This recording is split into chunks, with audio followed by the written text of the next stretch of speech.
Hello, craft beer friends, and welcome to Season 9, Episode 13 of Tap to Craft Podcast.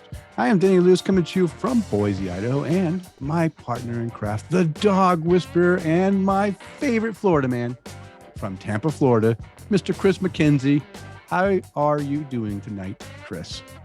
Denny, I am doing great. And I feel like every time that we get to jump on and just talk about beer. Hang on, I forgot to turn that sound off. I got you playing in my ear again. But boy. It's good. It was on the Facebook Live. But I'm good. I really do look forward to this every time we get the chance to sit down and chat. So yeah. I'm doing great. Just overcoming whatever this congestion is. So you guys get my Barry White voice for the day. Oh yeah. We'll see if I don't have a coughing fit or something today. But, I hope not. It's okay. I can cover for you. We'll make it work. But how are you today, sir? How's your day going? I'm great. I'm trying to. This will be my first full week. Last 2 weeks I worked 4-day weeks because of the holidays, and then I had a week off before that. And I'm almost thinking I need to somehow take Friday off so I can continue a 4-day week this week, and then next week. I've got Martin Luther King's birthday off. I could have a 4-day week again. That just carry this 4-day week thing along. But yeah, I know I have a long 5-day week this week, so I'm going to try to make it. But yeah, I'm doing well. I know we're going to chat. We have a big show tonight, a lot of content. It is the first show of 2023. Yes, Happy New Year, everyone out there.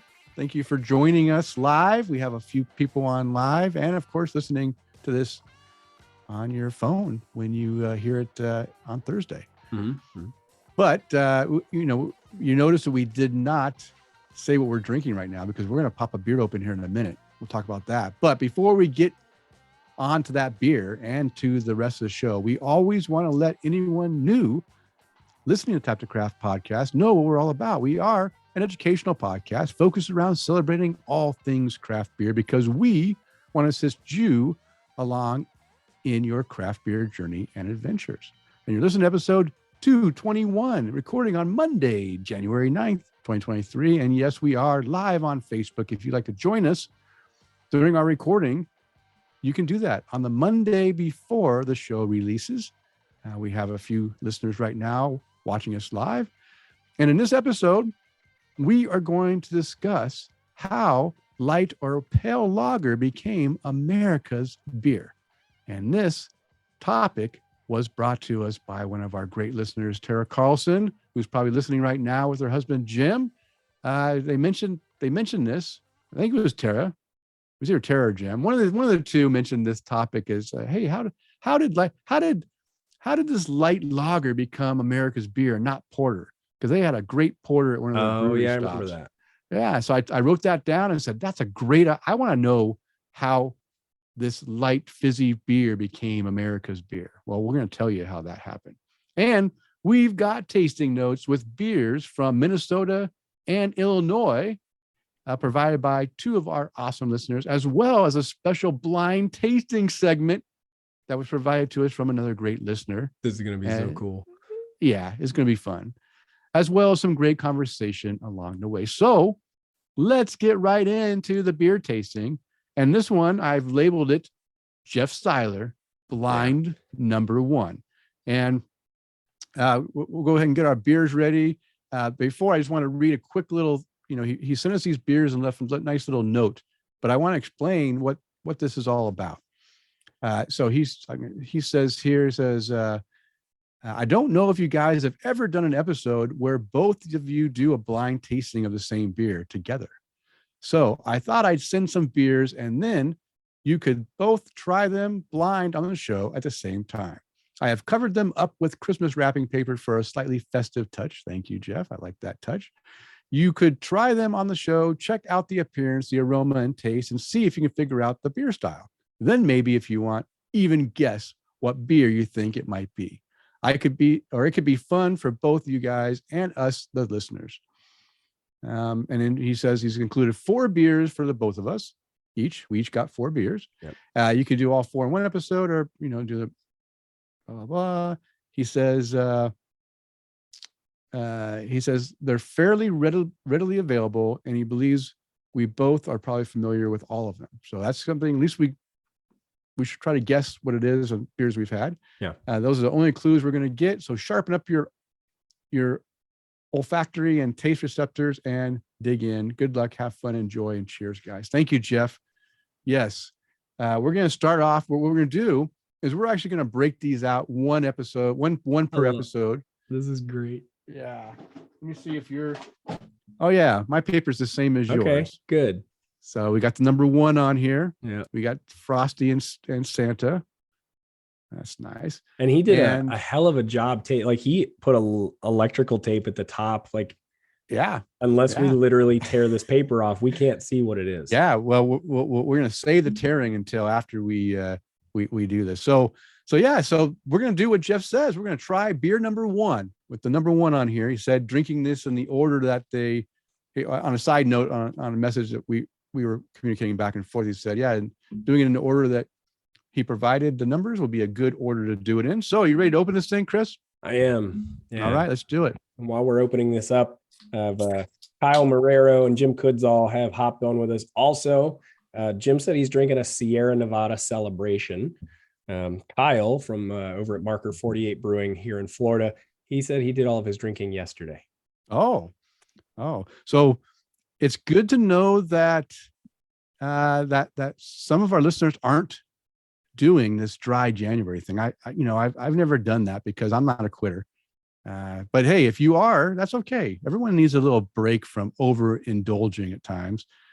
I just try not to overindulge so I can just keep on drinking. Now, I say that as we're going to drink 3 beers again this show.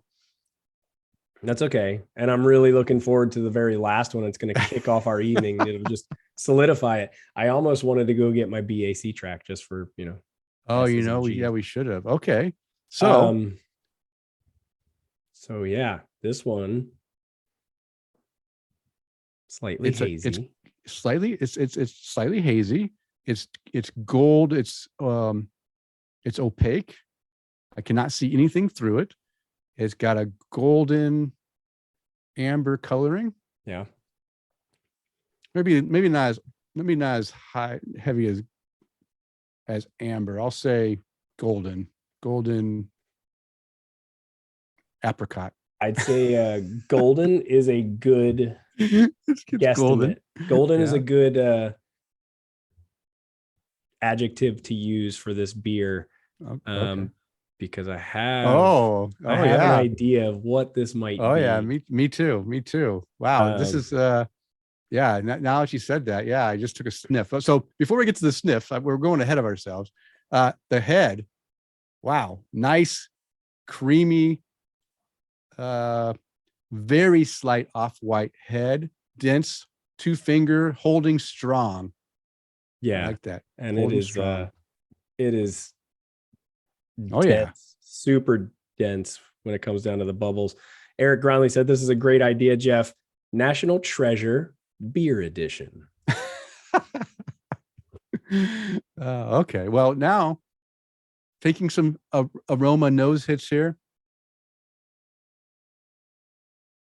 So it's got some nice Belgian smells. Belgianess to it. Belgianous. I like that Belgianous. Clove, coriander, maybe a little bit of orange. Nice aroma, beautiful aroma. Love the aroma. Okay. All right, let's do this. Let's take a sip.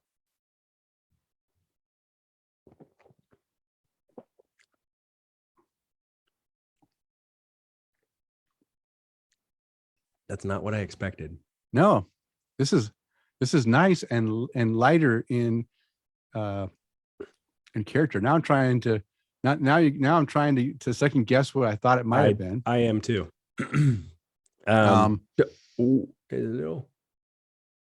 But it's definitely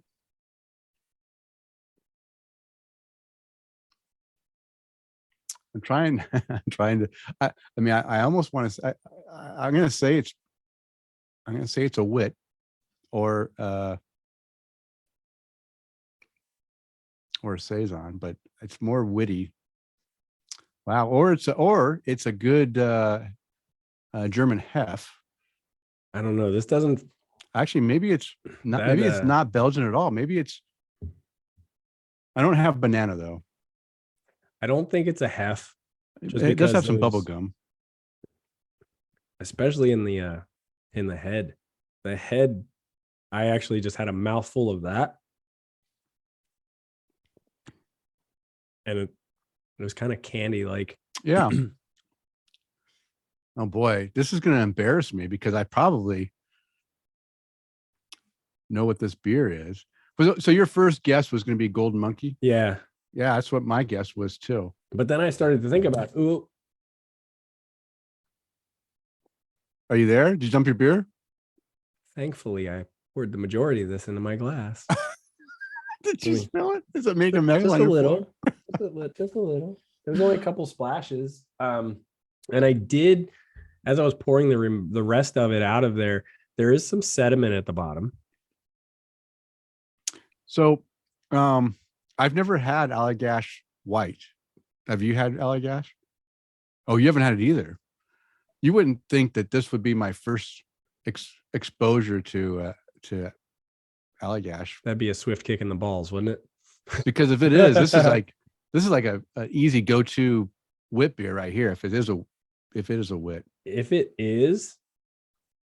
is Allagash White, I'm gonna go buy more of this. Mm-hmm. So I'm with you. I'm on the wit side. I'm not gonna say hef. I don't think the bubblegum clove. No. I don't think those are strong enough. Yeah, no, I think it's I think it's more on the Belgian. And I think with the way that the head is sticking around, it's got some wheat in it. Yeah. Okay. And it's a little hazy too. So we're gonna say it's a Belgian wit. Now, I haven't had. I mean, this is I can't remember. Like I probably had a Blue Moon, like 15, 20 years ago. I bet my house this is not Blue Moon. Okay, good. Because I'm not familiar enough with it. I believe Blue Moon is lighter in color too, right? So I don't want to say that. It's lighter in mouthfeel too. Yeah, but wouldn't it be funny if he did throw something in there? I don't know. That would be funny. This is hard doing blind tasting. This is really good though, because I like the citrus. I like the little bit of spiciness that's in there, and it's not like those flavors that we're talking about. They aren't sticking around and just kind of coating your entire mouth. No, it's refreshing and not sticking around and just overtaxing your taste buds. It drinks light and the flavor's there, but not overwhelmed. Yeah, I like this beer. Yeah, I do like this beer. Now the problem is I haven't had Golden Monkey. I don't think Victory has been in Boise for a while now. We used to get it a lot, and I drank quite a bit of Victory beers back in the day, but I think I haven't seen Victory for a while, so I haven't had a Golden Monkey, so I wouldn't even be able to tell for sure if it was or wasn't. I had it pretty recently. I remember the flavors in the Golden Monkey being a little more sharp. I thought so too. I thought that I agree. I thought the Golden Monkey had a bit more kick and sharpness at the end, like a more, it was a bit bitey. Bitterness, bitier. Yeah. Okay, Kris, let's do it. Let's find out what this beer is. Number one that Jeff Seiler gave to you. You ready to rip your label off? Yeah, let's do this. I can't even get my. He taped the hell out of this thing. I'm trying. Oh, wait a minute. Weihenstephaner. So it is a German hef. Weihenstephaner, yes. Hefeweizen Weißbier. Now he went out of the country on us. We were thinking in country. Okay, so we were wrong about the style, although we did mention German hef. At least I did. But it threw me off because I'm used to having a little bit banana in there. I didn't have banana. But maybe the banana. Actually, now if I think about it, I'm tasting some banana in the back. But I was thinking is more bubblegummy because I think I was wanting it to be a Belgian whip, but I'm trying to take all this wrapping off. I don't think I've ever had this one. Really? So this is the first beer for you. All right, I got mine off. Yeah, and I'm kind of disappointed that I haven't had this one because this was delicious. This is great. This is brewed in Bavaria, Germany since 1040. That's an old beer. The world's oldest brewery. Wow, great beer selection, Jeff. Thank you. It's only 5.4% alcohol, so we're not going to get wasted off of this. Not yet. Yeah, I've had this beer but to be honest with you, I have it when I go to Germany when I go to Israel. Well, thank you, Jeff. I think Kris may have just had this for the first time. I've had this before. And I'll be honest with you. I enjoy it on draft. I think the last time I had it was in Rehovot, Israel. Maybe I had it in Tel Aviv as well. But we went to the burger place over by where my work is there. It's it's the now I can't think of the damn name of it, but they have this on draft, and they had just put on a brand new keg, and I had the first pint of it, and oh my gosh, when you get this fresh, it is like incredible. And this tastes pretty good though, even in a can. It holds up really well. Yeah, this one's a good one. Hamburg. I'll be that's the name of the burger place, Hamburg. Okay. I'll be searching for this one the next time I'm looking for just a easy drinker. Easy drink? Yeah. You can find it in the import section. Well, good. All right. Well, let's continue on with the show because we've got a lot of content. We told you have had it. Okay, good. So we want to thank all of our Patreon supporters because this episode is brought to you in part by our satisfied Patreon supporters like Mike Allen, Bill Schlemmer, Amanda and Kevin Argauer, Mark Reedy, Mike Blanchard, Tara Carlson, and Jim Kutzel, and Alex Fuchs, who are our virtual producers, and Tom Byrne, Jeff Seiler, Johan Halberg, Chad Massa, Mark Church, and Eric Gronley, who want to buy us a virtual beer. If you enjoy the content we provide, we invite you to support the show by toasting your host or buying us a virtual beer or even becoming a virtual producer. You can explore the options on our support page by visiting patreon.com/tapthecraft. All right. We got some feedback. We're going to go over this pretty quick because, again, a lot of content. This feedback came from our Discord server, some of our listeners who are participating on the Discord server. And I asked the question, what were your favorite beers of 2022? And if you can, provide your year in beer stats like we did on the last episode. And we start off with Will D. For him, it was Delirium, Black Barrel Aged, and Collective Arts IPA number 19. They were solid beers, both big in their own regard, but still full of flavor. And then Eric Gronley, his year in beer was, and he says he's commenting on his year in beer. His check-ins were down this year from last. 388 versus 500. Wow, that's a significant down. Maybe I bought more of my favorites where I don't check them in. I agree with you. That's what I ran into. Yeah. I probably had, if I would have, checked into every beer I had and it was all new, I would have had probably 1,000 beers. No, not really 1,000, maybe 500. So I would have been right there with you, Eric. I would have had about 500. He said he checked into 100 different styles, which are cool and crazy to think about. I agree. That's a lot of different styles, which is good. You're spinning that wheel and trying a lot of different beers. He drank it from 134 breweries and checked in the same amount of beer on Mondays as he does on Fridays. Probably 26 of those Mondays were from listening on the live stream of the show. Thank you, Eric, for joining us live and drinking with us. We love that. And then Brody Quinn, Mr. Chad Lamassa, that's Brody Quinn is his username on Discord there. My year in beer, my check-ins dropped from 870 to 790. Oh, wow. I'm not sure how that happened. I feel like I drank just as much this year. I drank the most on Saturdays with 362 check-ins. That makes sense, though. That's my date day with Cindy, and we go to the breweries. Flights make it easy to get bigger numbers.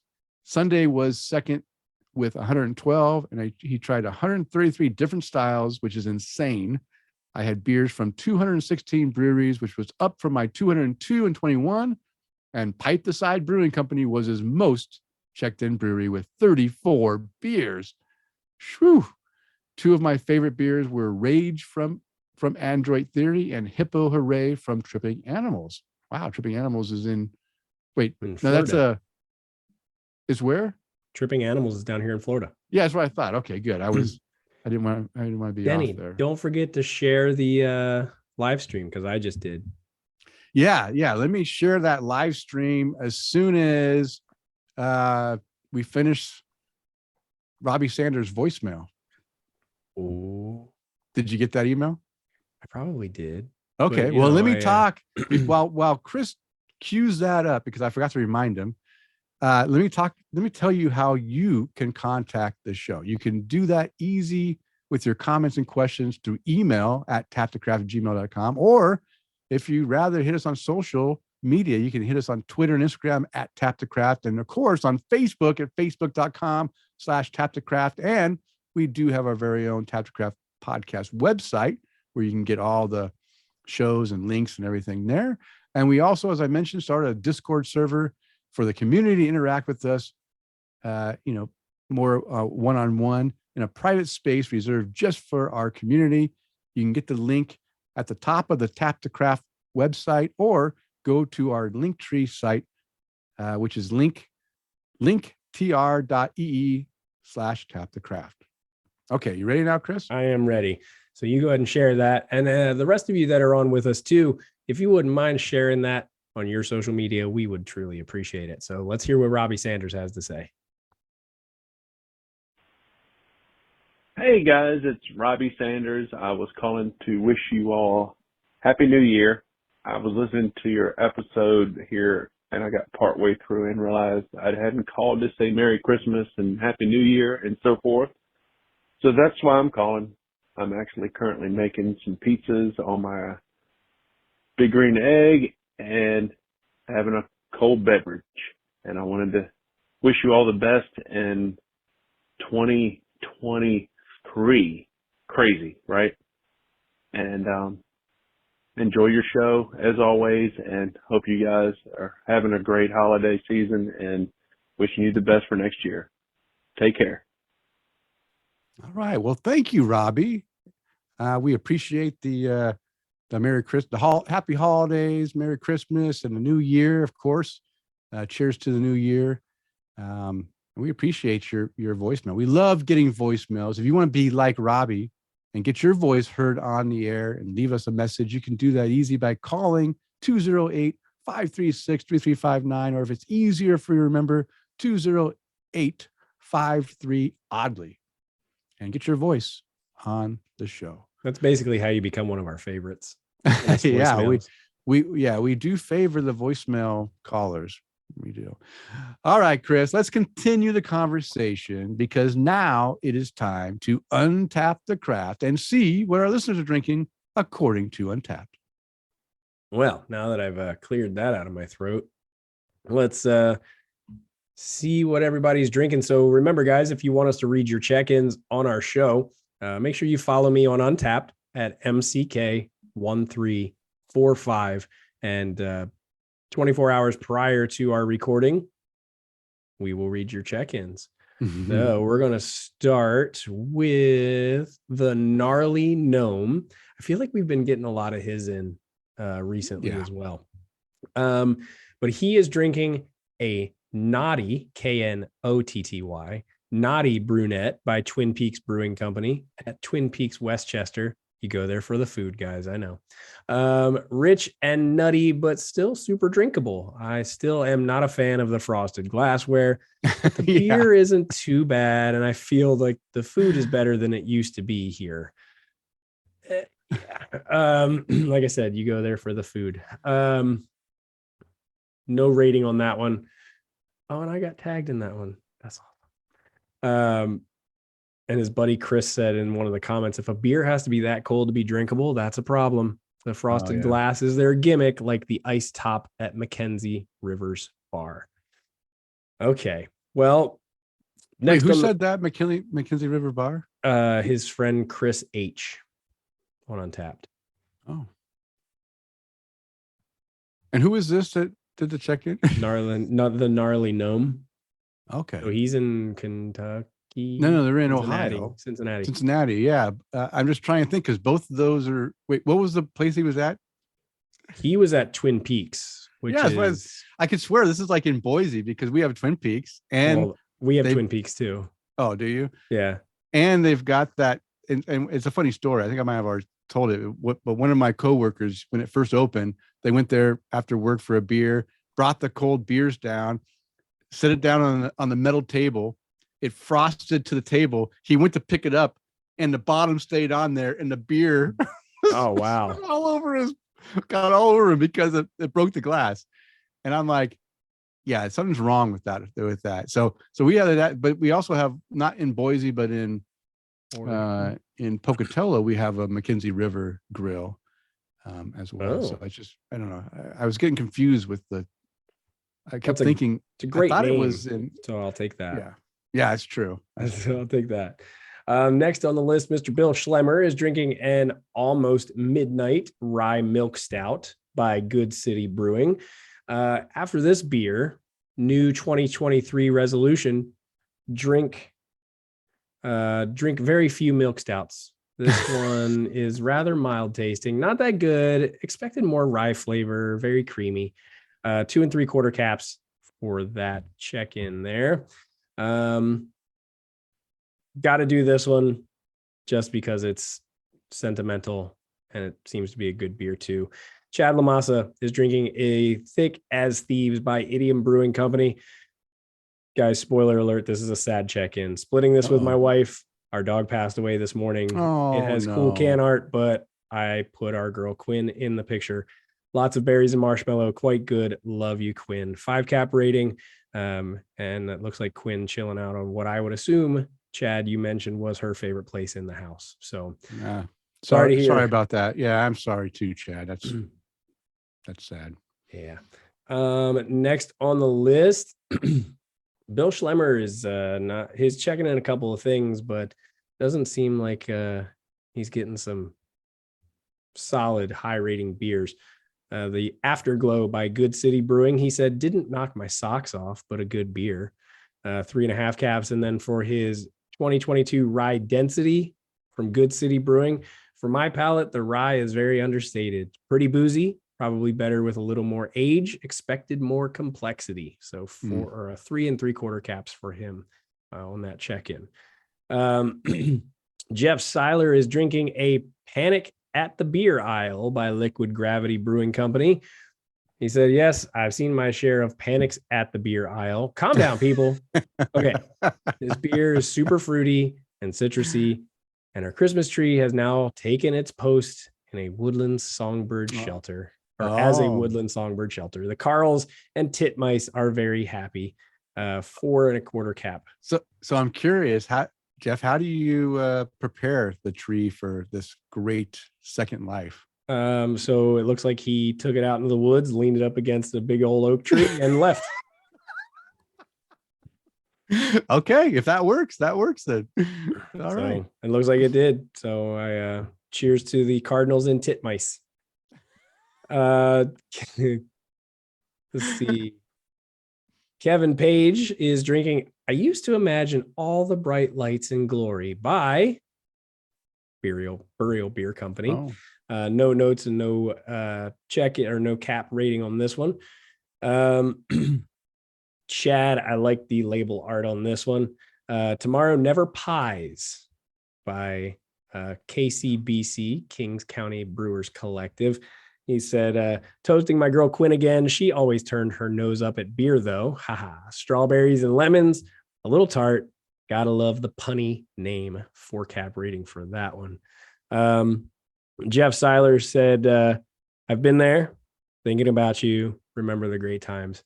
And I think I said this in the last episode too. I love the fact that our listeners develop relationships outside of just hanging out with us on here too. So, speaking of Mr. Jeff Seiler, he's also drinking a peanut butter cup by Southern Tier.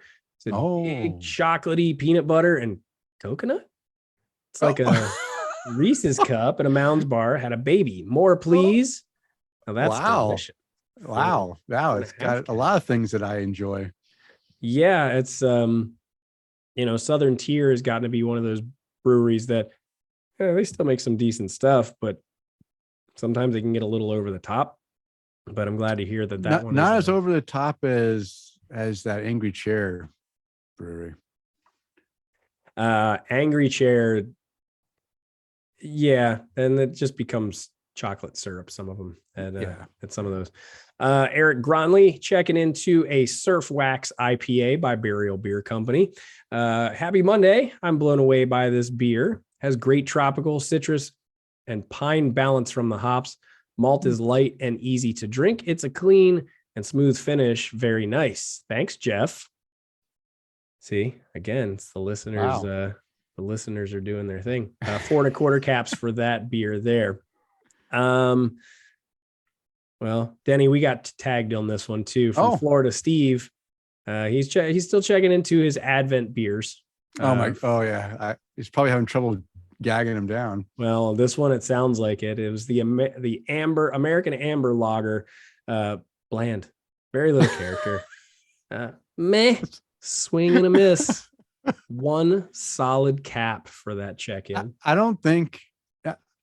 I'm just making a statement, but it seems like last 3 years that I've seen people check into the Advent beer box from Costco, that this has been the overall statement is people have been very wowed by the beers that they're getting. Yeah. And it's an expensive beer box. That's $70 beer box, right? And for that kind of money for 24 beers, you should get some decent beers. I mean, $2 a beer. Yeah, but it sounds like, they're not getting their $2 worth either. Yeah. What do you want from Costco? Yeah. Jeff Weesey checking into a Pheasant Fest beer. That's Fest beer with a PH. By nice Take play. 16 Brewing Company. Malty biscuity flavor profile with a clean, crisp finish. Cheers. 4 3/4 caps for that check-in. Mr. Matt Knight is waving hello on the comments section of our live feed here. Hey, Matt. But it looks like Florida Steve is going to redeem himself by drinking a Weed Line by Copper Point Brewing Company. Matt does it again. I guess Matt's the brewer there. Wow, such a complex beer, citrusy, tropical, and a veggie, grassy finish. Dang, so good. 4 3/4 caps for that check-in. Well, I'm surprised. Veggie, grassy is okay. Veggie not so much. But hard for me to enjoy a veggie hop character. But okay, to each their own. But it's everybody's perspective, right? That's right. And then last but not least, Mr. Robert / Chew Your Beer is drinking an Oblivex by Tired Hand Brewing Company. But he said very sweet. Not my style of hazy. 2-cap rating for that beer. And 2-cap. Wow. Matt really threw this one in last minute. Thanks, buddy. Matt Knight is drinking a Yule, Y-U-L-E, You'll Shoot Your Rye Out bourbon barrel aged. I love it. By Hamburg Brewing Company. Speaking of Hamburg, we're all having some Hamburg beer today. Lots of liquor up front, but it's smooth and a nice contrast to the rye on the back end. Nice. It Must Be Italian edition.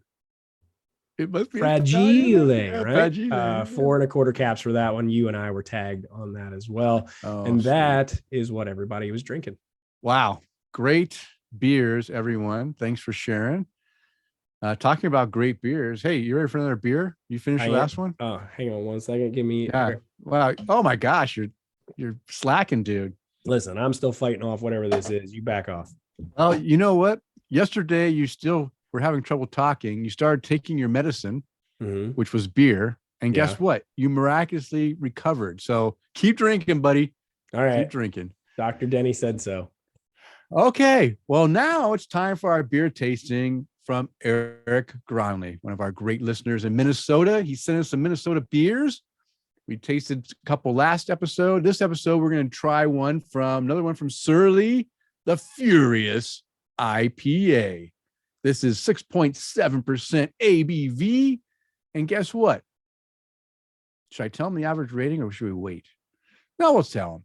6.87 average rating with over 148,000 ratings on Untapped. That's a lot of ratings. This beer is, it is. Yeah. This beer is made with malt from Two Row, Golden Promise, Aromatic, Medium Crystal, and roasted barley. The hops are Warrior, Atatum. What's that word? Atanum. Crap, where'd it go? Atanum. Scroll down. I didn't scroll. I scrolled too far Cascade, Simcoe, and Amarillo. I have trouble saying that. Atanum. Come on, man. Help me out. Antonym. Antonym. Atanum. That sounds. Yeah, I like the way you said it better. Yeah, it sounds great. And the yeast is English ale yeast. And this is what the brewery has to say. The beer that built Surly, aggressively hopped and citrusy, but with a chewy caramel malt backbone. Going old school here, old school IPA. Surly is called Surly due to our inability to find good beer in town. Furious is one of those first beers we brewed to rectify that situation. The rest is history. And people ask us to describe Furious all the time. It's not quite like any other IPA out there. We give them the flavor notes and the hop profile, but it never seems like it's enough. What makes Furious furious? Let's try this. You know that feeling when you do something that pushes you to your absolute limit and people think you're a little off your nut for even doing it. And you kind of agree with them, but God damn it, getting done. It's getting done. And then you fucking do it. And there's no one there to see you but you and the dog. So you high-five the dog. That's Furious. Wow. Anytime you can put an F-bomb in the description of a beer, I'm all about it. This is from their website, by the way. So, hey, these are Surly guys, right? Yeah. Are you ready to try this IPA? This flagship? It smells like something I want. It smells like something I want to rub on the handle of my wooden baseball bat. Oh, a little pine tar action. All right, I'm pouring this in. I'm using one of my lager B cups because I want to have a fresh glass for all three of these beers. Oh, okay, good. It didn't go over. I'm pouring slowly. It's a 12-ounce can. And I do like the simplicity of this, yet it gets the point across that, hey, this thing is on fire. This is on fire. That's a pretty color right there. This is the coloring copper. Is awesome. This is you're absolutely correct. It's a copper coloring. If copper pipe was a beer color, this is exactly it. It's clear. It's got almost tan, but off white to tan colored head. It's got a mixture of dense and coarse bubbles. Oh yeah. This beer smells fantastic. Old school IPA. Oh my gosh. Hopefully Sarah won't come up here because she'll be very jealous. She loves this kind of IPA. All right. So appearance, love it. Love it. You can definitely tell there's some caramel in there. They also said there's some roasted barley. I don't know if that gave any of this coloring too. Right off the nose, you get the pine, you get the citrus. I almost get some oak in there too. You get pine and citrus. That's all I care about. Smells like an IPA. It does. Old school. Eric Gronley said, this will take you way back. beer time machine. Okay, well, let's go ahead and take a sip of this 6.7% old school IPA. He wasn't kidding.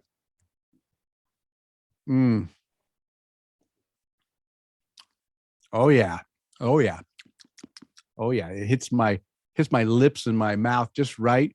Get that little bit of a puckering action from that nice hoppy character. But we know what I like.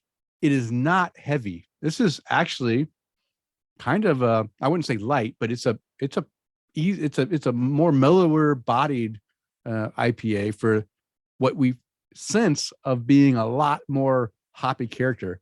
One of the things about the old school IPAs is sometimes they came across a little bit heavier with those hops, and this one doesn't have that heaviness. Definitely coating your mouth with pine. Yeah. I mean, I got pine up the wazoo here.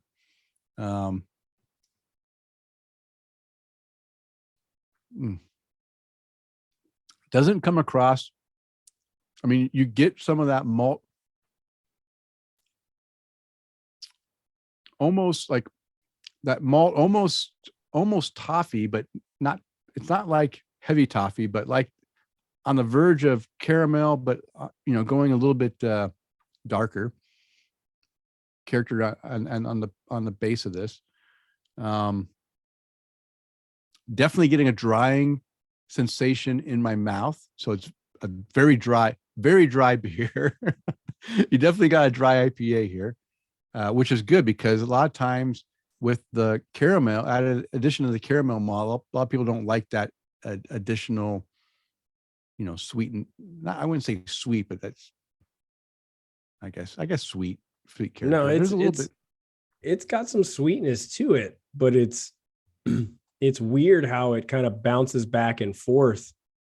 You get that, that's true, big hop bitter up front, and then it mellows out with a little caramel sweetness, and then that big bitter at the very back end of it. Yeah, and in the mid, I can pick out some of that citrus character as it goes through the mid section there, just on the roof of my mouth again. As I'm battling through the pine and the dryness, I'm getting some citrus notes in there. And my daughter's calling me. Doesn't she know that I'm recording right now? Oh my gosh! First, she doesn't bring you Jim Dandy beer twice, not once, but twice. Yeah. And then she's interrupting during recording. She should be watching me live. Instead, she's bugging me. She's a mo. You're right.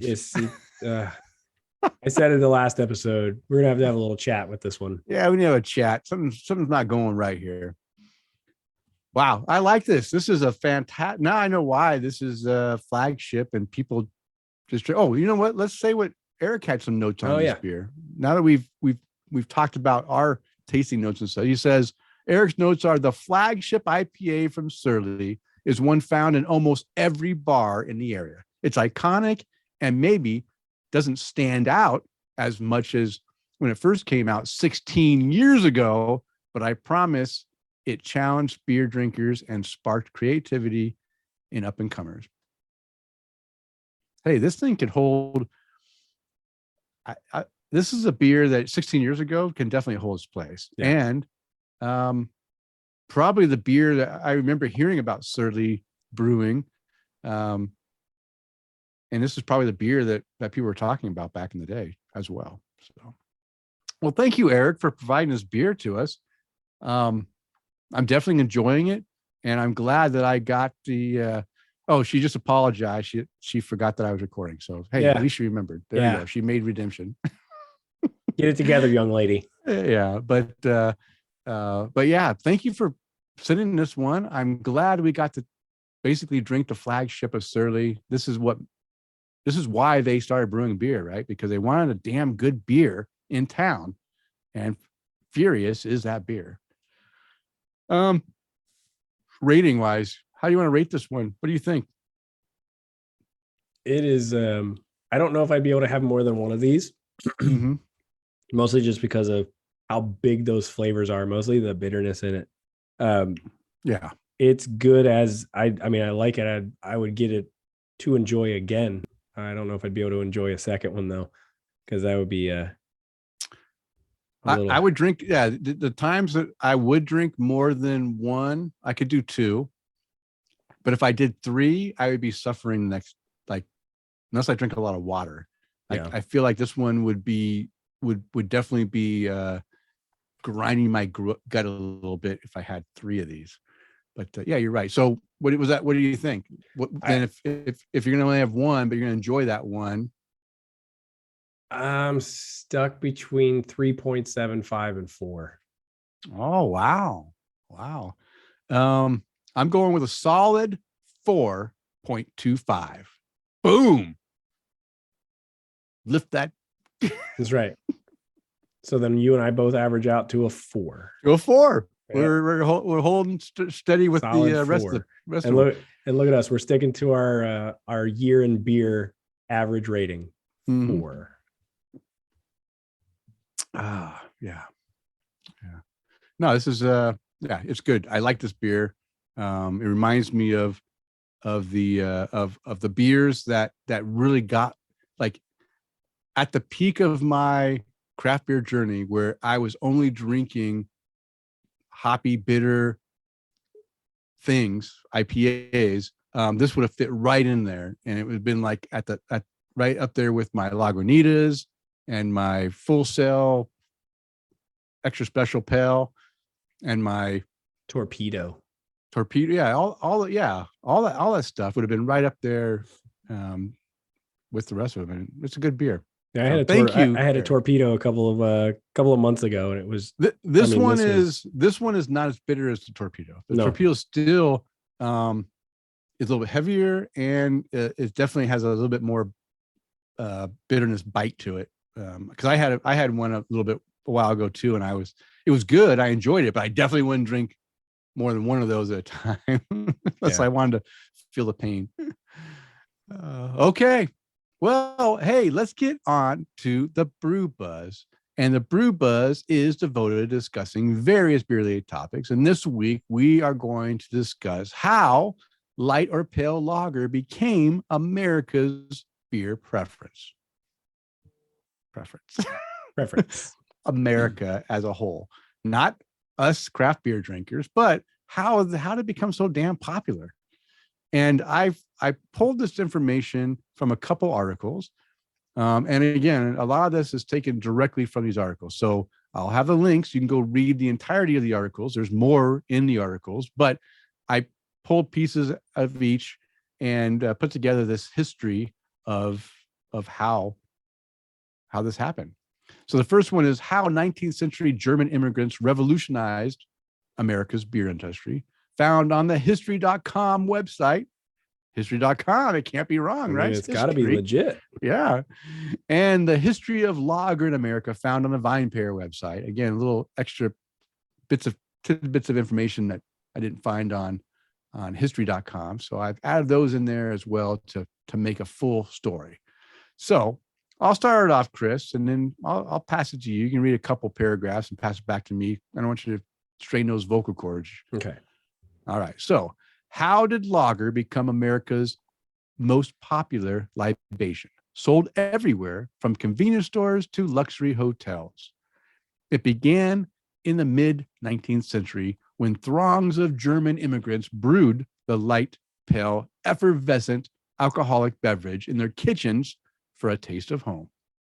Resourceful German brewers grew the lager industry into a powerhouse by aggressively promoting the new drink to American palates, even turning war and tragedy into opportunity. They cemented their dominance by adopting new industrial technologies and continually improving their recipes. Along the way, opponents of both alcohol and immigrants tried to derail their progress. A fight over the right to drink lager even pulled apart the Professional Baseball League, launching what would become the American League. Wow. How you doing, Kris? I'll read one more and I'll let you read a couple. Okay. All right. Nearly 5 million German immigrants entered the United States between 1820 and 1900, many flocking to growing manufacturing hubs around the Midwest, especially in and around St. Louis, Milwaukee, and Cincinnati, the so-called German Triangle. By mid-century, some craftsmen brought over their yeast and recipes for Bavarian lagers and golden pilsners. The bubbly, palish beers took 6 weeks to 8 months to make in temperatures slightly above freezing, but could be stored for longer periods of time, a sales advantage over darker Anglo-inspired ales, which had dominated the U.S. beer consumption until then. Because ales had short fermentation times, they soured quickly, limiting brewers' batch size and market reach. So I highlighted a couple sentences here or statements because this is really how, the main, I think the main reasoning of how the lighter lager style started to overcome those darker beers that we had before, is because they could be stored for longer periods. Back in the early days, they didn't have refrigeration trucks. They didn't have ways of keeping beer fresh. And if it had if it couldn't store, it went bad. And like I said, the short fermentation times with the ales, those beers would sour quickly and it wouldn't store as long. So they went to lager for things that could last longer, and we're able to, basically travel around the country easier as well. Okay, I guess that answers the question of why not porter. Yeah. Porters couldn't make it as long without deteriorating and making a bad beer. You don't want to drink bad beer. You want to drink good beer. No. Well, when John Wagner, a Bavarian brewer, arrived in America in 1840, he came with some precious cargo, a supply of lager yeast from his native Bavaria. And as far as American cities go, he picked the right place. Philadelphia had been brewing beer for 160 years. However, the beer that Philadelphia and the rest of America had been imbibing was not like the beer Wagner had drunk in Germany. Americans were drinking English-style ales. We have Wagner to thank for introducing the lager to America. When German brewers arrived in the U.S., they naturally began to find that much of its barley was a variety called 6-row, as opposed to the German 2-row.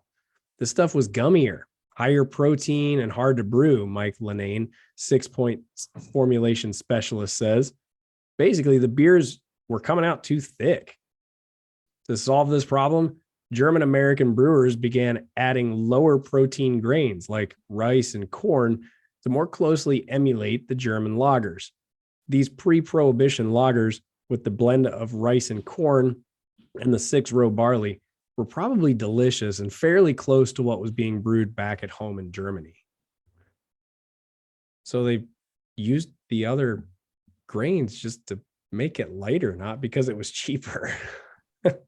Yeah. I kind of see the idea of it now. I always thought, they put rice in there and corn because it's cheaper and a lot more. They can get a lot more of it, but that makes a lot more sense now. An estimated 4,000 German breweries popped up around the country by the mid-1870s, according to beer historian Carl Miller, becoming neighborhood hubs in growing cities. New beer barons, I wonder how Joel's doing. New beer barons forged brewing dynasties around the country. Adolphus Busch at the helm of his father-in-law's Eberhard Anheuser's operation in St. Louis, Christian Morline in Cincinnati, George Ehret, who ran Hellgate Brewery in New York City, and Jacob Rupert, again another New Yorker who bought the struggling New York Yankees in 1915 and used beer profits to build Yankee Stadium and hire Babe Ruth and other star players. Headiest among America's beer boomtowns was Milwaukee, which by the late 19th century boasted 4 of the world's largest ethnic German-owned breweries and became the top beer-producing city in the world for years. One reason? The intense rivalry between brewers Frederick Pabst and Joseph Schlitz. Once they figured it out, these light, cold, fermented, and refreshing lagers soon spread up and down the East Coast and then across the country. Okay. So brewers seek expansion to non-German markets. To grow the market for German lager, brewers had to get non-Germans to drink it. Pabst and Schlitz found opportunities in both tragedy and war. The Great Chicago Fire of 1871, some 90 miles down the coast of Lake Michigan from Milwaukee, left 100,000 people homeless, leveled 18,000 structures, and burned virtually all the city's breweries. Pabst used this newer steam-powered ship to quickly move barrels of lager south by buying up warehouse space in Chicago to store them. Schlitz transported barrels by rail and gave free beer to forlorn survivors, fostering widespread goodwill. 10 years earlier, Schlitz had made similarly savvy move during the Civil War, shipping ice-chilled barrels down the Mississippi River to some of the 200,000 German immigrants fighting for the North. Germans comprised the largest ethnic contingent in the Union Army, 1 out of every 10 soldiers, and along the river and near the battlefields, they mixed with locals, spreading the crisp, light lager taste to the more non-German palates. New technologies and brewing techniques also helped expand markets. Steam engines improved shipping and brewing. Refrigeration and artificial cooling, which arrived in the 1870s, allowed lager makers to store beer longer and ship it farther. Country-wise, brewers kept tweaking their recipes, searching for the right ingredients to make a crisper, cleaner, more bubbly beer with a much longer shelf life. I'll go ahead and finish this off, Kris. Okay. Save your throat there. Okay, so there was an interesting story that was also in these articles. In 1878, the relatively new National Baseball League, seeking to sanitize its image, stopped selling alcohol in stadiums, banned Sunday games, and hiked ticket prices out of reach for working people. Fans of a team in Protestant, I don't know how to say this, Worcester, right? Worcester, Massachusetts. I'm going to say Worcester, Massachusetts. I think that's how you say it. No, don't, because you're going to get crap for that. It's Worcester. Worcester? Okay. Yeah. So, I was close though, right? At least I didn't say Worcester. Yeah, it's Worcester, or as they'll call it in Boston, it's Worcester. Worcester. Complained about league stadiums with drunkards, gamblers, and prostitutes. Oh my gosh. The league expelled the team of Cincinnati, a German-dominated city, when its president refused to follow the new rules. 6 teams responded by bolting from the league, including 4 from heavily German-American St. Louis, Cincinnati, Baltimore, and Philadelphia. In 1881, they formed the American Association, derogatively called the Beer and Whiskey League, and eventually became the American League in Major Baseball. Wow. Jim Kudzall said he was born in Worcester. There you go. There you go. There you go. Yeah, so that's how America's beer became a light pale lager. To summarize it. That makes a lot of sense. Yeah. I mean, we got through that pretty quick. That's okay. We still have work to do ahead of us. Have you finished your Furious? I've got a few more sips. So do I. So, we can get into that. We finished up this article. Mm-hmm. We've got, our new and noteworthies coming up. We'll have time to finish the rest of this Furious. And then I got 1 sip left. I'm doing good. Okay. How you doing? Oh, show off. It's gone. I see how you gone. are. Yeah, mine's gone. And then we'll have to get into the last one. Okay. Well, let's get into our new and noteworthy beer. I hope everyone enjoyed a little history lesson there on how light lager, pale lager became America's favorite beer. There's some other stories I thought I was getting a little bit long. Didn't want to bore you guys too much. There's a whole nother, and I might do a segment on this later about the influence of the war World War I and World War II on also the same thing on promoting the light lager as America's beer. There's a whole website that's dedicated to talking about, about war and stuff, and they have a segment on or a section or article on the beer of that. So I might do a segment later on that shows the influence of that. But there's a lot of influences that helped build this whole America's favorite beer is a light lager. Jim Kudzall said kudos to my pronunciation. Oh, there you go. See, I've watched a lot of Mark Wahlberg movies, so that helps. That and my nephew lived in Boston for a while. Hold on,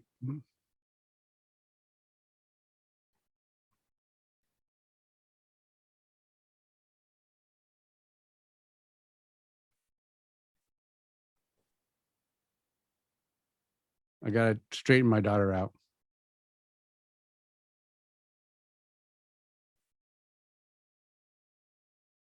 I mean, you could give her the Zoom ID. We could do it live on Facebook. No. She got. I think she clicked the link she shouldn't have clicked, and then probably gave away my Costco membership information. And now I'm screwed. I'll be shipping furniture to all the world. Well, make sure we send some my way. Okay. Well, hey, let's get into. Hold on 1 second.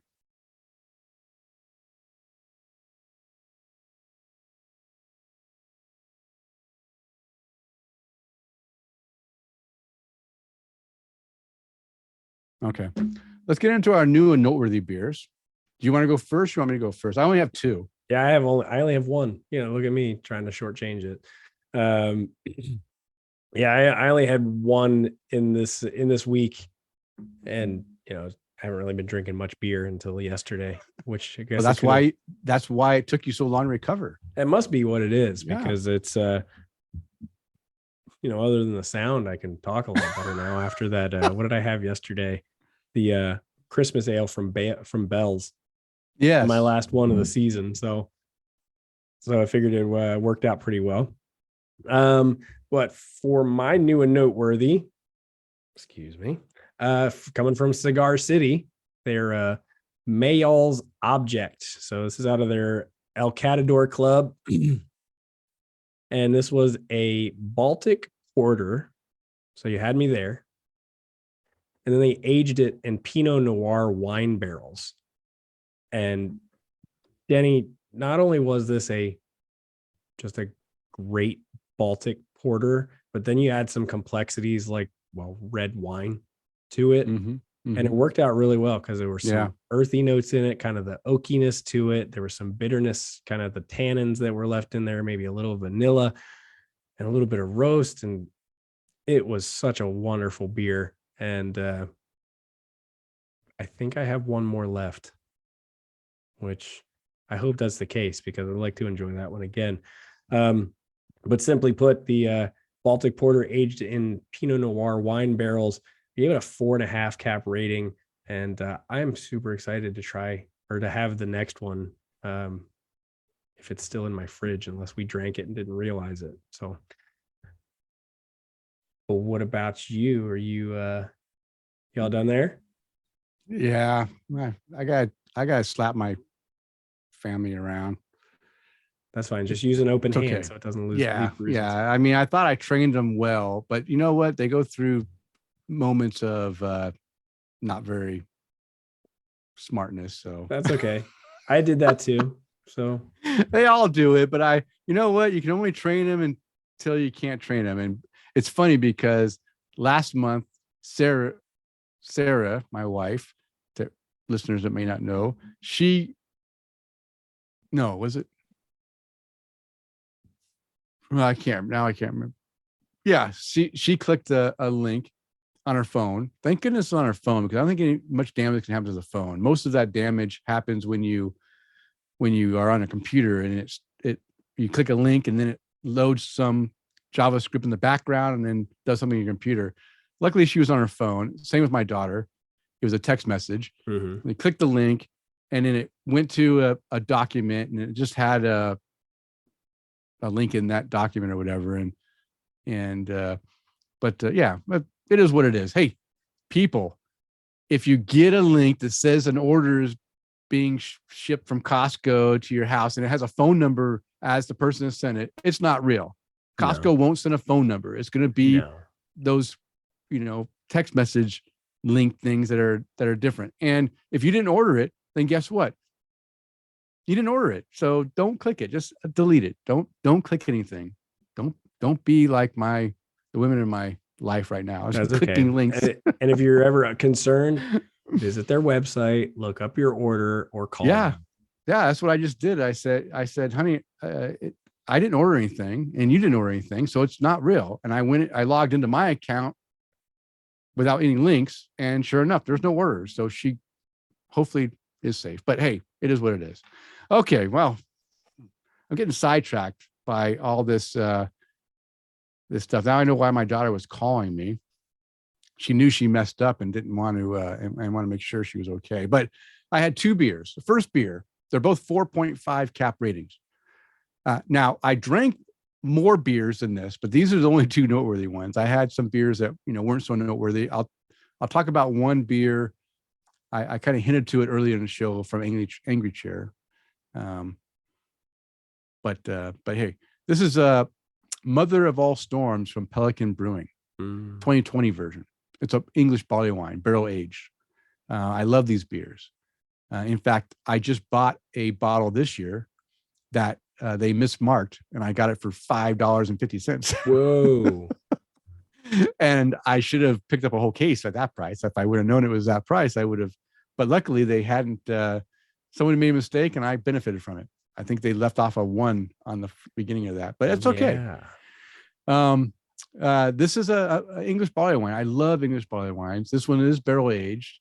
Hit or miss with barrel aged barley wines, but this one was done well. It says, bringing in the new year with a big beer. This beer is always good. Lots of complex flavors, layered and rich, aged 2 years and still slightly boozy. But I had no problem drinking all 22 ounces of 14% beer by myself and enjoying every sip. 4.5 rating. I would have loved to have shared this with somebody, but you know what? Nobody was here to drink it with me. So I had to drink all 22 ounces by myself. You do what you have to do. I had their 2021 version of it during Hurricane Ian. That's right. A couple months ago. Now they only put it in a 16 ounce bottle. But... That's the new bottles. Yes. In fact, that the 2021 the one I just bought may have been 2021, and it's 16.9 ounce bottle. Yeah, that's what I had was 2021, and that was okay. Oh, that was a phenomenal beer. Funny enough, because they age it. What's that? What did you rate it? The 2020 version was 4.5. Okay, so the one you just finished. So, but yeah, that's what I rated the 2021 version. Okay, yeah, they usually usually it's a year when they release it. It's a year after it was. They put a year that it was barrel aged or whatever. So it's they age it for 6 months to a year, and then release it. So yeah, I think I probably have the 2021 as well. I just picked that up for $5.50. That's a great price. Any beer for $5.50, like a big beer is good.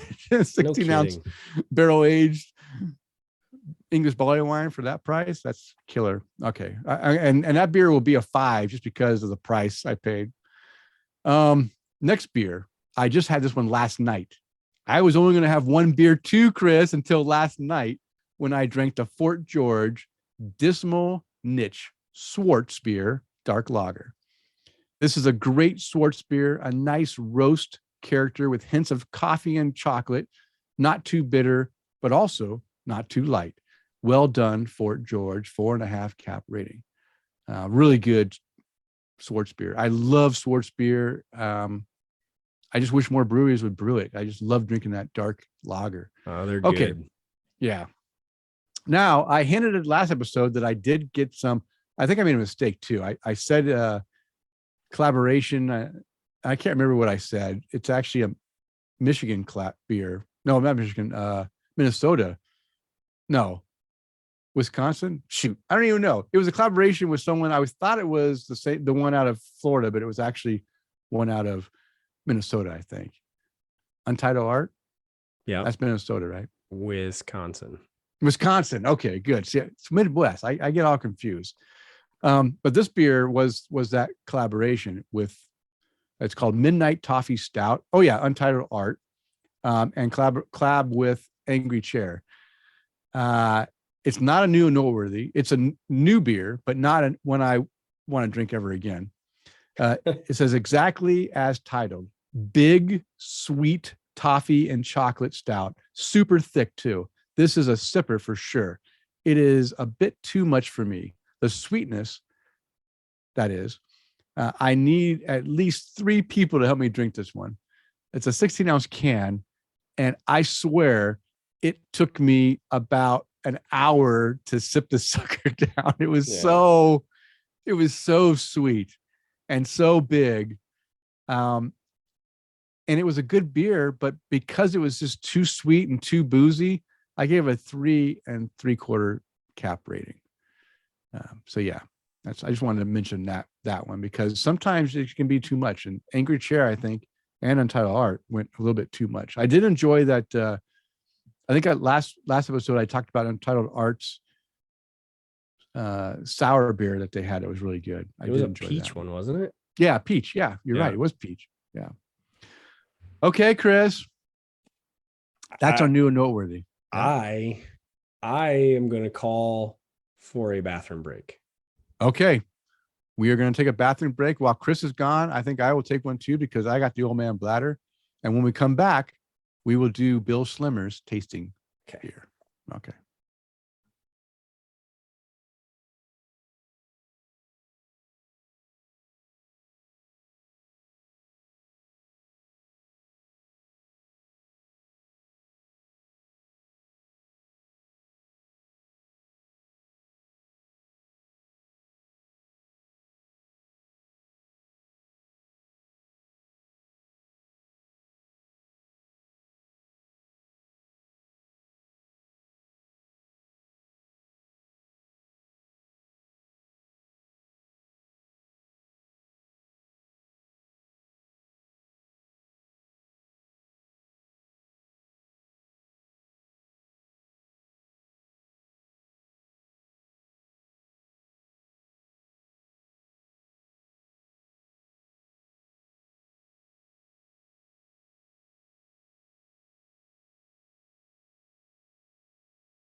Well, hopefully you didn't lose everyone during that time. Still got 4 people on. Thank you for sticking around, even though we had to take a bathroom break. I will pull out the next beer, give you guys a little bit of a hint. Anyone live watching? Having trouble focusing on that, I think. Phase 3. Triple dry hop, triple pixel density, Citra, IPA Citra. This is a triple IPA. Oh, Tara.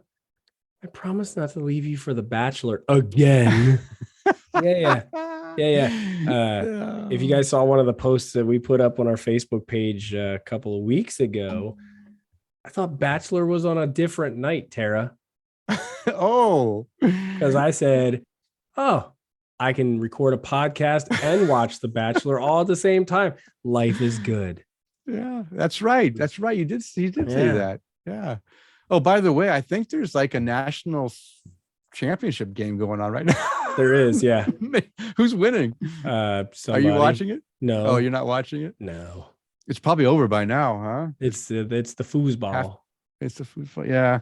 It was Georgia and TCU. I expect Georgia to dominate. But if all of a sudden, if Georgia loses, I'll be surprised. But we'll see. Obviously, you can tell that we're not all that into it. So we're rather record. We rather drink beer, record, and hang out with our friends. Jesus Christ! It's currently 38-7 Georgia. See, I called it right. That's why I'm not watching it. I thought it was going to be a blowout. 12 minutes left in the third quarter. Wow, that's almost a whole half left to go, and Georgia is dominating. Okay, all right, Kris, ready to continue? Well, then go Dogs. Yeah, let's do it. Okay, so now we're going to do a beer that our great listener Bill Schlemmer sent Kris and I. Notice that we had 3 listeners send us a beer all at the same time. So we're trying to our game plan for this is to try to fit them all in and get the ones that need to be drank right away. So we're going with the IPAs, first, right? Because those are the ones that are going to lose some of the characteristics first. So I think now we've hit our last IPA, and the next beers, next episode, we're going to have a guest on. We should have a guest on next episode. Yep. Yeah, we're having a guest. So we probably won't do any tastings during that unless it's from the guest beers. Yep. And then we'll do tastings with those beers. So we need to wait a whole nother basically month before we drink. But luckily all the beers we have left, except for the ones that Jeff gave us, because they might be, Jeff, are there other hoppy beers in beers 2 through 4? I'm sure there is. Asking for a friend here. But we are going to, but we do have some that we can kind of have these, we can do these tastings over a number of episodes in the beginning of the year. So we're really grateful, especially the ones that Bill sent that are Belgian inspired or Belgian ales. Those will be really good to do over time. So, okay. So our next beer tasting is from Phase 3 Brewing. They're triple dry hop, triple pixel density IPA with the Citra. 10%. Oh yeah, you can. Can't see anything with your can. It's 10% ABV. Yeah, we're doing a triple IPA as a last beer. We aren't messing around, guys. This is it. 16 ounces. I walked out into the living room and I said to Tina, I got to go finish a 10% beer and I'm already nice and buzzed. This is the way we roll. We roll this. Yeah, we're rolling something. And this brewery, Phase 3 Brewing, is out of Lake Zurich, Illinois. And now Bill did send us some Wisconsin beers. We will be drinking those at, in the upcoming shows. But he also sent us a few of these Phase 3 beers. So we're drinking this one, and there's a rye lager too that we'll be trying later on. I can't wait to try out rye lager. Everyone knows how much I love rye in my beers. Wow. I just emptied this whole can into this stout glass B cup. I tried not to taste it when I was trying to make sure the foam didn't fall on my desk. So it's a hazy triple. That's that is like orange Julius, like deliciousness. And all I have on here is what I told you. It's 10%. I couldn't find, I went to Phase 3 Brewing's website. I clicked on their beers. I clicked on this beer, and where did it take me? It took me to Untapped. Untapped has nothing except that it's an average rating of 4.35 rating with over 2,800 ratings on Untapped. So the beer's pretty good. Triple IPA, New England style. So if we look at it, it's hazy, opaque. It's got a 1-finger head sticking around. It looks pretty white, maybe a slight off-white, coarse and dense bubbles. That summarizes the appearance. Let's take a whiff of the aroma. Oh, wow. Tropical. Lots of fruit. Yeah, tropical, which is interesting. They call this Citra. And I do get citrus aromas, but I'm also getting like pineapple, right? Pineapple in there. Mango, maybe a little mango. I mean, I'm guessing that if they call it Citra, it must be a single hop type thing, but maybe not. I don't know. I wouldn't expect to get mango out of Citra, or would I? Maybe melon. Melon, yeah, some melon. I agree. Maybe some melon too. Good nose pick up there, Kris. Especially with your illness you're just getting over. Ripe. I'd say ripe fruit too. Yeah. It's very ripe. It smells. It's honestly, I'm telling you, the aroma of this beer is making me want to take a sip. So, Kris, let's go ahead and take a sip of this thing.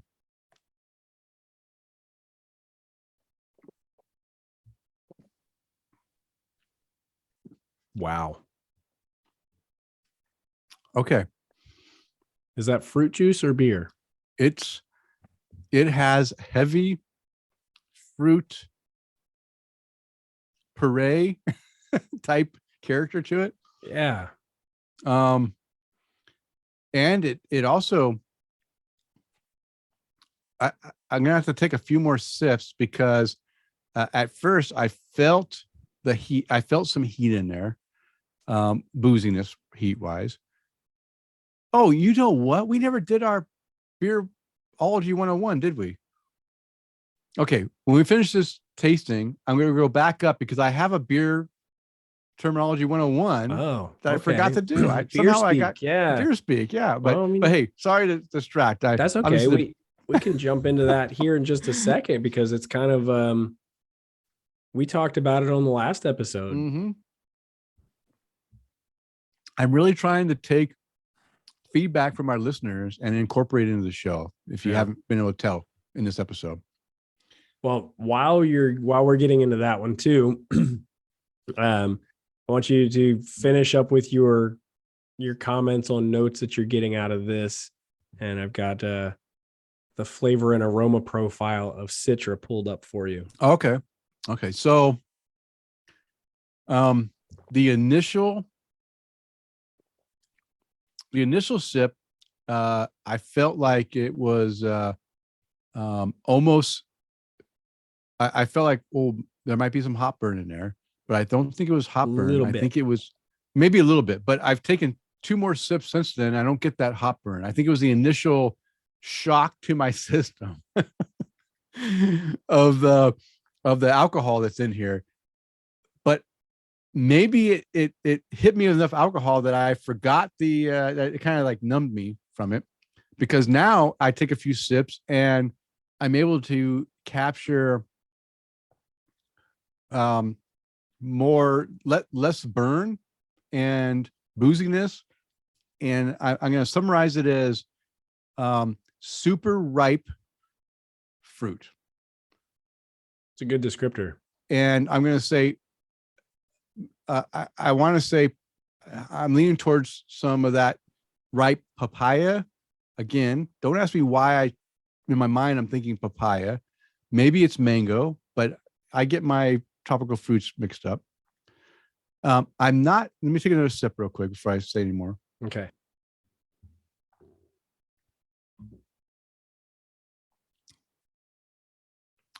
I do get citrus peel in there, a little bit of zest. I'm still going to stick with papaya. And the reason I say that is I just had papaya when I was in Hawaii, so I it's kind of like one of those fruits stuck in my head. But I don't get the alcohol burn or the hop burn that I got in that first sip. That first sip made me feel like I was getting some burn, but the subsequent sips I don't have the burn. I can sense that there's alcohol in here. It's 10%, so of course there is. Yeah. But you know what? It's going to go down easy. Will I have a problem later on tonight? Maybe, because it goes down easy. Actually, this is probably going to help me because I'm waking up at last couple of nights coughing my head off. This is going to knock you out. I'm going to sleep real nice. So talking about the Citra hop, this is Citra is known as what's called a dual purpose hop. This is on beermaverick.com. It's known as a dual purpose hop. So that means it can be used for bittering and for flavoring. Mm-hmm. So it says it can be used in all hop additions throughout the brewing process. The Citra hop is a high alpha acid hop with a strong yet smooth floral and citrus aroma and flavor. The aroma descriptors include grapefruit, citrus, melon, peach, lime, gooseberry, maybe some lime. Which, by the way, do you know what a gooseberry tastes like? No. Me either. No. Passion fruit and lychee. These lychee. These tropical fruit flavors have made Citra the most popular hop to craft brewers in the world. Okay, so maybe I'm thinking passion fruit, lychee might be in there. I also might be able to sense a little lime as well as some of those weird combination flavors. So passion fruit and lychee, if I remember lychee correctly, it's a little on the tart side too. I don't remember it being tart. It's a stone fruit, and it's fleshy. Yeah, it's got a fleshy. To me, lychee has more of a fleshy character to it. But wow, I like this beer though. Mm-hmm. I like the beer because I don't typically like triple IPAs. The only triple IPAs I have enjoyed are hazy triple IPAs, and I think it's because it's able to mask the alcohol booziness and over sweetness with the haze, with the transformation that it goes through, right? It works, right? And again, I don't like triple IPAs. This one I can drink. If I'm wake up in a couple hours and I'm puking up, the beer, then maybe I'll change my mind. But this one I like. This is I'm enjoying this. I'll probably say that rating wise, I'm at 4.25 on this one as well. Same. Yeah, I'm definitely on the same for this one. Yeah, it hits the I mean, again, I don't like triple IPAs. This one I'm enjoying, and we're gonna enjoy sipping the rest of this on the show. So yeah. Because any other comments, Chris? I was gonna say comments on this one. Just I think I'm with you too, because usually the triple IPAs, I get them and they're syrupy and they're like almost hop syrup. And this one is more, it's kind of the more fruity, it's more juicy. It's not like coating your entire mouth and palate with hop burn. No, there's no hop burn. I thought there was some hop burn, but like I said, that was the initial taste. After that shock to my system, then everything else afterwards has been no hop burn. I'm not going to get an indigestion from this, but I agree. There's so many flavors in here. I can't pinpoint one. It's very tropical. Maybe it's very, as they mentioned, floral characteristics. Maybe it's floral as well. Maybe there's melon. Definitely in the aroma. When you pulled out the melon, I was like, yeah, you're right. There's melon, and lime too. There might be a slight hint of lime as I'm drinking this, not like tart lime, but like, a little bit of liminess too that blends in with this is a complex. This flavor profile is complex. It's not just one thing you pull out. It's very, it's complex. That's all I can say. It's not easy to dissect. Yeah. That's the easiest way to put it. And I think everybody who tries this beer is going to, pull out different things. Like, you're getting more of that papaya / or mango, just kind of depending on what you're tasting. And I can understand where you'd get both of those. If you do the whole, swirl it in the glass thing and then take a big old sniff of it, I get pineapple in the nose. At first I smelled pineapple. I definitely get peaches in the flavor, definitely melon, but that ripe fruit, like that soft, fleshy fruit, that is just super sweet on your tongue, and then kind of just breaks down, and it's like a ripe piece of cantaloupe. Yeah, ripe piece of cantaloupe. Nice. Yeah, ripe is 100% correct about this. Ripe fruit is what you get out of this. Yeah, but this is phenomenal. I like this one a lot. Yeah. Thank you, Bill. This is a winner in both Kris and my book. We really appreciate it. We both gave this a 4.25 cap rating. Okay, Kris, I'm going to go back up to what we missed. I knew we had a bigger show. I forgot to talk about the Beer Speak 101. Well, I mean, it's not always about the size of the show, Denny. It's how you use it. It's how you use it. That's right. Talked about this before. Yeah. So Beer Speak 101 is where we briefly define common and not so common beer terminology. And in this episode, we want to explain what it means when we talk about chill haze. Does that bring back a memory from last episode? It really does, yeah. It does, because Eric Gronley said that might be chill haze that we saw in the glass when we saw that it was a kind of a haze. And I was like, that's a good beer speak term we need to define next episode. So we're going to define chill haze. Chill haze is a hazy or cloudy appearance caused when the proteins and tannins naturally found in the finished beer combined upon chilling into particles large enough to reflect light or become visible. Chill haze. Chill haze. There you go.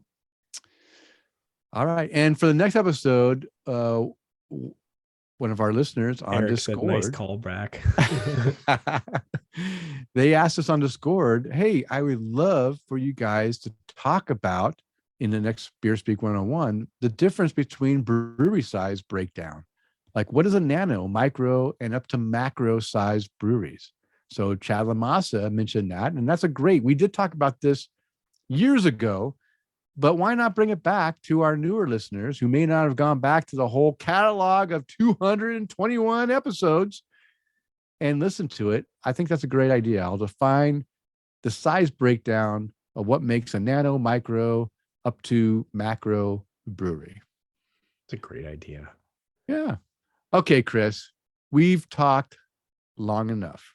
Now it's time to go ahead and bring this show to a close. But before we finish off the show, we always want to be able to raise our glass to somebody. Who would you like to raise a glass to tonight? So I would love to raise a glass to my buddy here in Florida, Mr. Stephen Brown. It is his birthday today. I've been fortunate enough to enjoy a lot of wonderful beers with him. And I want to raise a glass to you, buddy. Cheers to many more. Happy birthday. And I hope you had a wonderful day. Cheers, Stephen. Nice. And Denny, who would you like to raise a glass to this evening? Okay. Well, I'm going to first raise my glass to our Patreon toast of the night. We've already mentioned his name a few times tonight. That's Mr. Chad Lamassa. Cheers to you. Thank you for your support. Also, cheers to Quinn. May she rest in, or he. Did he say she or he? I don't think he specified. May your pup rest in peace. It's interesting because this morning, and I don't know if it was some kind of a weird connection, but I had a reflection back to my cat Boris, where we put down last year or year before. I lost track. It was a year ago, and I don't know. It still haunts me to the day that he's gone. He was a big part of our family, so I understand the hurt and pain that you're feeling, and I just want you to hopefully, it'll ease up over time. I also want to give a big thanks to Jeff Seiler, Eric Gronley, and Bill Slimmer for providing some great beers for our show tonight. Thank you, sirs, for